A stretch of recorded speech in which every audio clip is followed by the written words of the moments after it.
on the 8th day, God looked down on his planned paradise and said, I need a caretaker. So God made a farmer.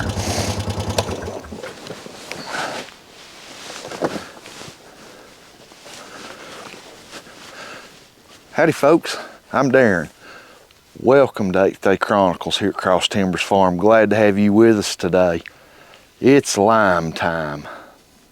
It's mid-February. We are a couple weeks behind schedule on liming our hay fields. The reason for that's been the weather. We've had either pouring rain or snow, sleet, super cold temperatures, something like that. We finally have run into a period here where we're ready to lime our fields, and we're not bad late. Maybe it would have been okay if we'd have limed 2 weeks ago, but we're still good. We're in that area where the ground's freezing and thawing really good right now. That will help the absorption of this lime into the soil. I have come to the conclusion, your mileage may vary. Through all our studies and everything I've done on our hay field, now let's get this up front. This is situational. Your mileage may vary. Your soil may be a lot different than ours. Different areas of the country have different soil compositions and makeups. Here on our farm, on our property and our soil, lime, I'm almost convinced, is the key soil amendment. It is the best thing we can do. You may think, wait a minute, what about fertilizer, nitrogen, all that stuff? Lime is the key on this property to every bit of that other stuff. To an extent. Now there's always one side or the other. And there's exceptions to every rule, I have found out, usually.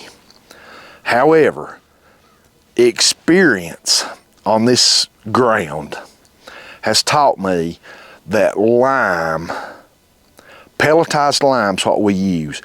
If you use pulverized lime in a dust form, the rate of absorption into your soil will be a little quicker. Pelletized lime is a little slower absorbing. That's why we lime so early in the year. And pelletized lime goes out of our spreader, our pull behind spreader, like a hand in the glove. It's perfect. Pulverized lime is dusty and you about have to wear a mask to apply it, and it just goes all over everything. I don't like it. That's opinion. I like pelletized lime. Pelletized lime, or lime in general, is not a quick fix to your hay fields and your soil. Lime takes time. I read one study that on compacted soil or semi-compacted soil, it can take up to 100 days for that lime to get down into your soil far enough to start working. However, I have found that, and again, this is here on our farm, that if we will lime in January, February, during the freeze and thaw cycle, that our lime will work into the ground a little quicker. And it's still not fast. Lime is not a quick fix. Lime takes months to really do its job. And if my farm budget was limited, and oftentimes it is, and I had the choice of spending my money, my farm budget money, on lime or fertilizer, which would I do? I would choose lime. In the past, I might have chose fertilizer. Now I would choose lime. Working this soil for as long as I have, and knowing how this soil reacts to lime, I would choose lime every time. Lime Now, the regional, your prices may vary. Here in our area, lime's running about $5.50 a bag. Fertilizer in triple 19 is running about $21 a bag. You can do the math. I can purchase, basically rounded off, 4 bags of pelletized lime to what I pay for 1 of triple 19 fertilizer. Not only that, even if the price was that big of a difference and fertilizer done better on our ground, I'd still buy the fertilizer. Understanding lime and what it does to your soil. Okay, let's pretend that your soil has a lot of the nutrients already there. Nitrogens, magnesium, copper, zinc, all that, phosphates, all that stuff. Okay, let's pretend my hands here is those nutrients in your soil. Okay, when you apply the lime, what lime will do in raising your pH level will allow those nutrients in your soil that are kind of clumped together, and that's just a layman's way of putting it. This is not scientific, obviously, but this is just a way to make an example. Here's those nutrients. When you raise that pH level of your soil, those nutrients start releasing out into your soil, where your cool season grasses or warm season grasses, whatever you grow for hay, can now start absorbing those minerals. They are more readily spreading in your soil because the pH level is like a vacuum holding them together, a low pH level. And when you raise that pH level and cut that vacuum of sucking those minerals together, all of a sudden now those minerals can flow in your soil. And you know what I mean by saying flowing. This is all as an example. That's not literal. But those minerals can move in your soil easier and be absorbed and consumed by your orchard grass and your timothy and your fescue and red clover, and all that stuff can absorb those minerals that are already there. But your pH level is so low, your grasses and your hay fields cannot consume those in a manner that's efficient for growth like they can when your pH level goes up. All of a sudden that pH level just frees those minerals. And like I said, it's not a quick fix. That lime has to have time to get down into the root rhizomes and the sod and the root bed of your hay fields. And then the pH level starts coming up. That lime is raising it, that calcium and magnesium. And now all of a sudden, those minerals are able to get out of that pressured vacuum and move in that soil where those hay grasses can consume it much easier. They're not having to struggle to pull in those minerals. Now they're pretty freely moving in the soil where those grasses can consume them much easier, and in turn grow much better. I'm not a biologist, I'm not a scientist, I'm a layman, but my studies of what I've read, that's my understanding of what lime will do for your hay fields. I am a huge proponent of lime. If I had to only buy one, fertilizer or lime, I'd buy lime every time. In the past, maybe not so, but now, after my studies and seeing what happens with our soil, that's what I do. I do know this from experience with our soil here on our farm. When our pH level gets up to the close to neutral, It's not acidic and it's not alkaline. A 7 is considered neutral for pH level in soil.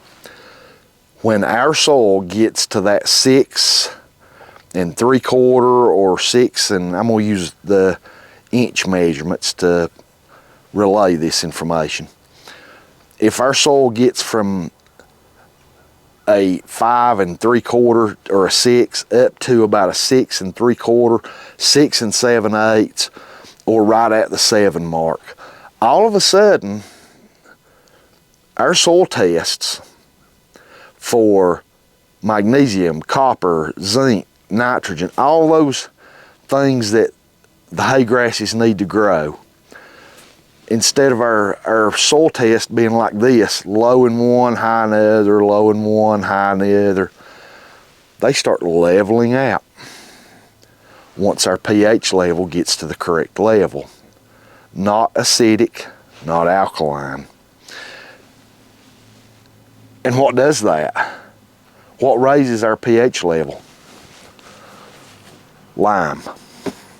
Our soil here is already really good in the necessary minerals. The problem is they are, for lack of a better term, bound.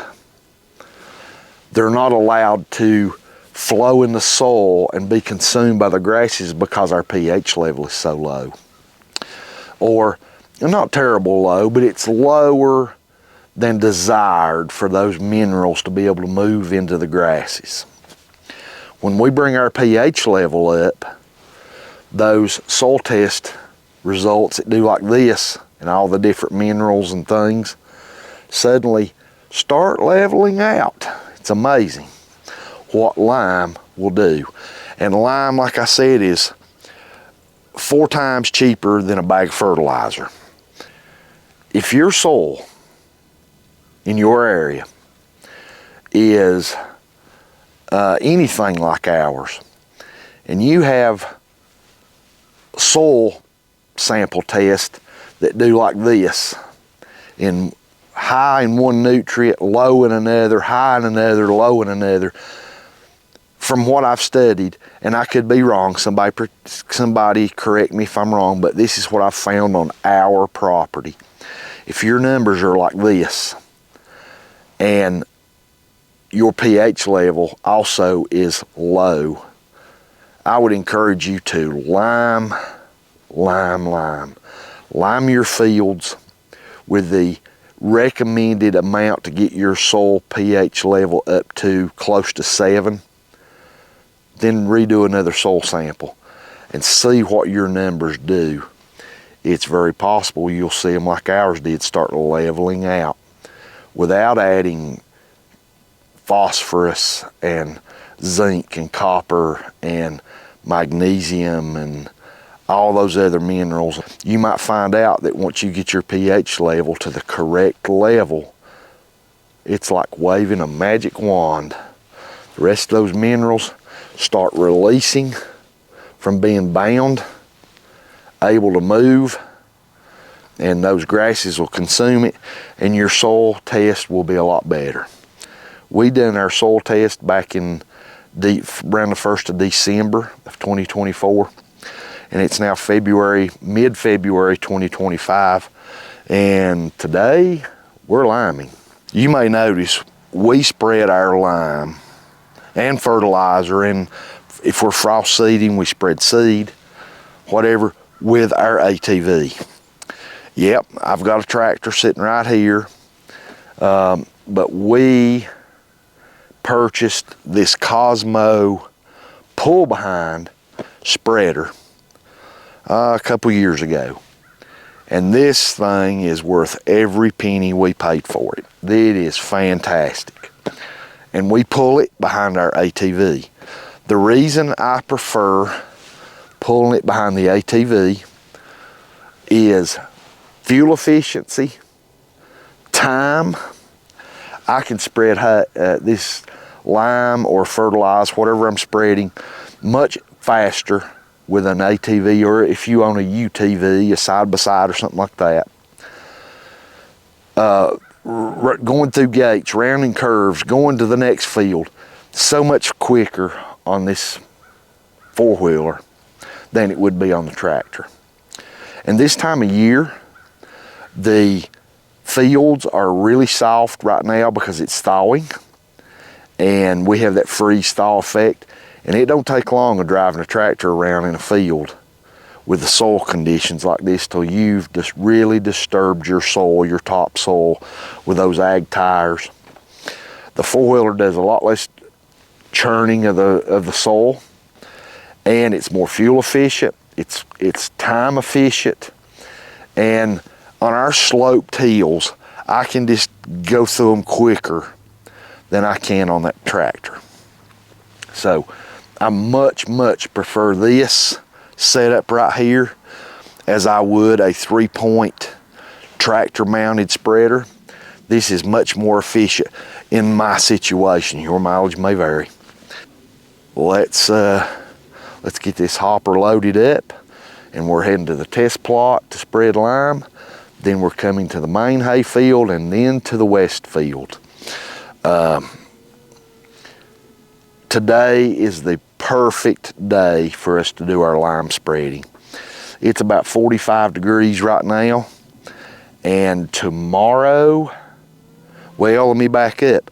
Tonight, the temperature is going to drop down in the upper 20s, and we're supposed to have snow showers, and tomorrow our highs are only going to be in the low 30s, and snow is in the forecast for all day tomorrow and tomorrow night. And the following day, our high is supposed to be in the teens and lows in the single digits.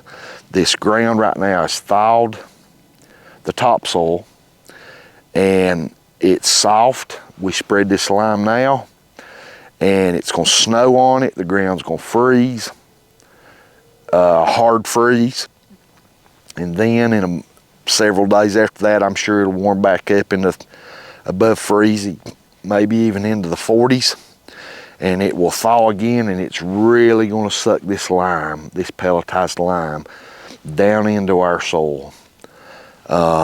Perfect time to do it, almost like frost seeding.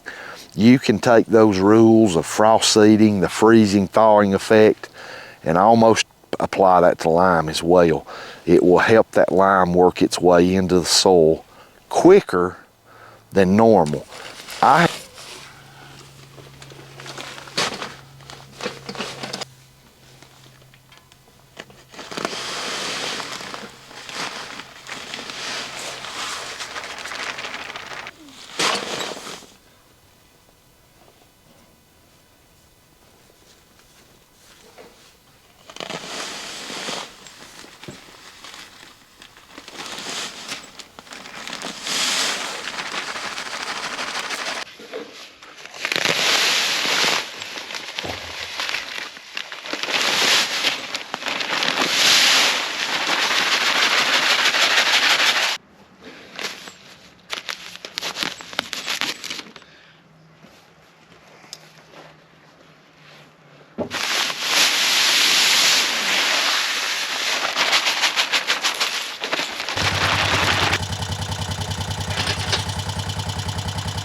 test plot's done.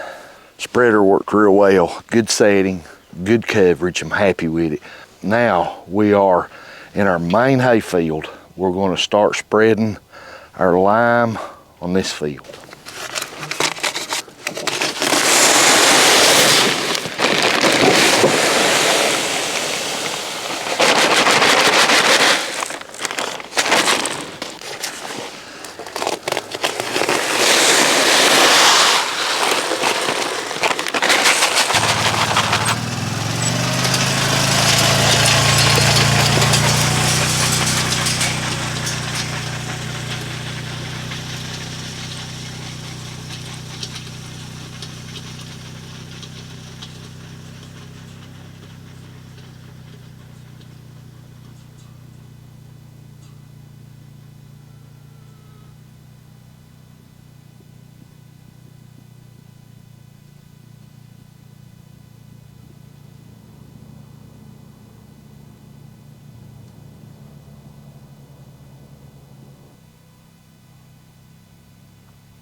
This load should finish us up for the main hay field, and we'll get headed to the west field as soon as this rest of this hopper's empty. We're about to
boy, that worked out perfect.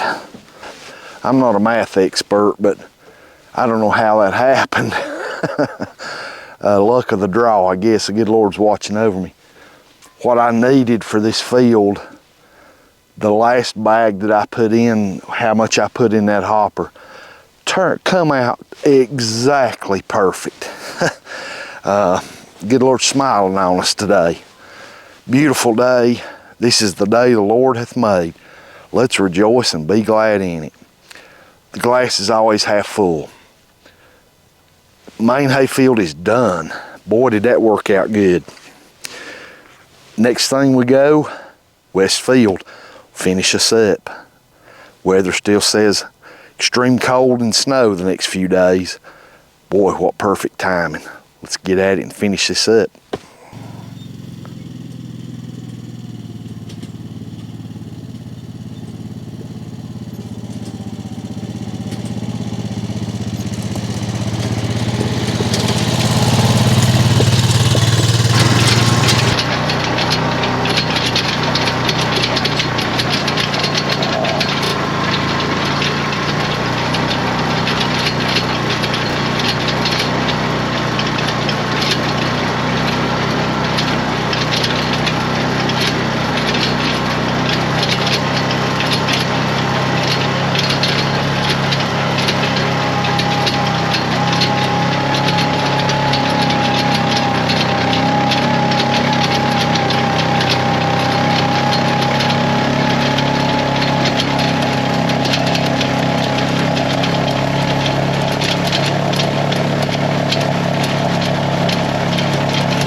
we're done. Pre-season liming is done. Worth every granular of lime we throw out. And we're looking forward to a very good first cut. The spreader and Honda Foreman, I'm telling you that, for small scale hay farmers, that in my opinion is the way to go. Whether you own an ATV or a UTV, whatever the case may be, if you have that and you can use a pull behind spreader, wow, makes quick work of spreading chores. As far as fertilizer goes, I don't know. We're going to wait till after first cut, and as soon as first cut's done, I will probably pull another soil sample and check the pH level. If our pH level is still good from this liming now, mid-May, and our pH level's still good, I may not fertilize this year. I don't know. We will wait till after first cut to make that determination.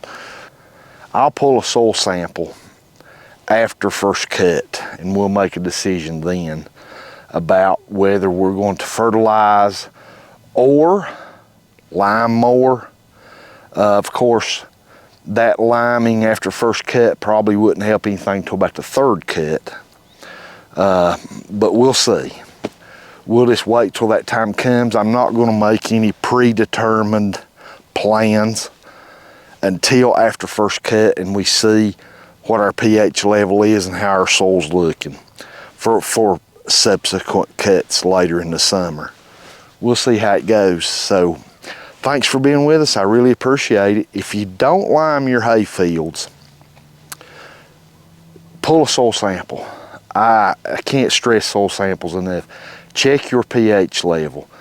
If you know the history of your soil, and when I say history, how that soil responds to raising the pH level, I may not put fertilizer this year. I don't know. We'll wait and see. We'll pull another soil sample after first cut and go from there, or maybe just right before. We'll see. Somewhere in May, we'll pull a soil sample and check the pH level and go from there. Thanks for being with us. I really appreciate it, and I pray God blesses you and your family, and I pray y'all have a fantastic day.